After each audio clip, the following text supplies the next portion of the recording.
Let's talk about the lie that is currently ruining your life, the idea of good enough. Most of you watching this are stuck in a trap of your own making. You do your job well enough not to get fired. You keep your relationship fine enough not to end up alone. You go to the gym just enough to not be considered obese, and you wonder why your life feels grey. You wonder why you haven't felt a spark of genuine pride in years. It's because you are living by reasonable standards.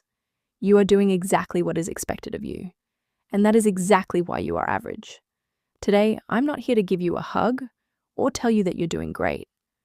I'm here to tell you that if you want an extraordinary life, you have to become unreasonable. The ordinary person lets the world set their floor. The extraordinary person sets their own floor so high that the world's ceiling looks like a basement. By the end of this video, you are going to understand how to kill the habit of seeking approval and replace it with a standard of excellence that makes your success inevitable. Most people are addicted to the gold star. From the time you were in kindergarten, you were taught to look at the teacher, the boss, or the parent to see if you did a good job. You learned to aim for the A, the B+, or the exceeds expectations on your annual review. Here's the problem with that. Those standards were designed by systems to keep you compliant, not to make you exceptional. If you only work hard when someone is watching, you aren't a high performer. You're a performer. You're an actor. Extraordinary people have broken the habit of looking for external validation. They don't care what the boss thinks is good enough. They have an internal metric that is far more brutal. Think about your current work. If you submitted what you did yesterday to a version of yourself 5 years from now, the successful, wealthy, powerful version of you, would that version of you be proud? Or would they be embarrassed? If the answer is embarrassed, you are living by someone else's rules. You are playing a small game. To be extraordinary, you must stop asking, what do they want? And start asking, what am I capable of? In my last video, I told you that extraordinary isn't a genetic gift. It's a result of what you refuse to do. Being unreasonable means setting a floor that you refuse to drop below, no matter how you feel. An ordinary person's floor is, I'll work hard if I'm motivated. An extraordinary person's floor is, I produce 5 high-quality units of work every single day, whether I have a fever, a breakup, or a bad mood. Look at your life. Where is your floor currently? Is it, I'll try to save money? Is it, I'll try to go to the gym? Trying is for people who expect to fail. Extraordinary people don't try. They execute to a standard. When you become unreasonable, you stop negotiating with yourself. You don't decide to work hard in the morning. The decision was made a year ago when you set your standard.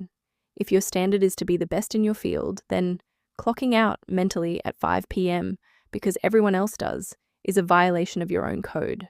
It's not about hustle culture, it's about integrity. Do you actually mean what you say you want? Let's get real for a second. Being unreasonable has a cost. When you start holding yourself to a higher standard, people are going to get uncomfortable. Your friends will tell you to relax. Your family will tell you that you're working too hard or that life is about balance. They aren't saying that because they care about your health. They are saying it because your excellence is a mirror that shows them their own mediocrity.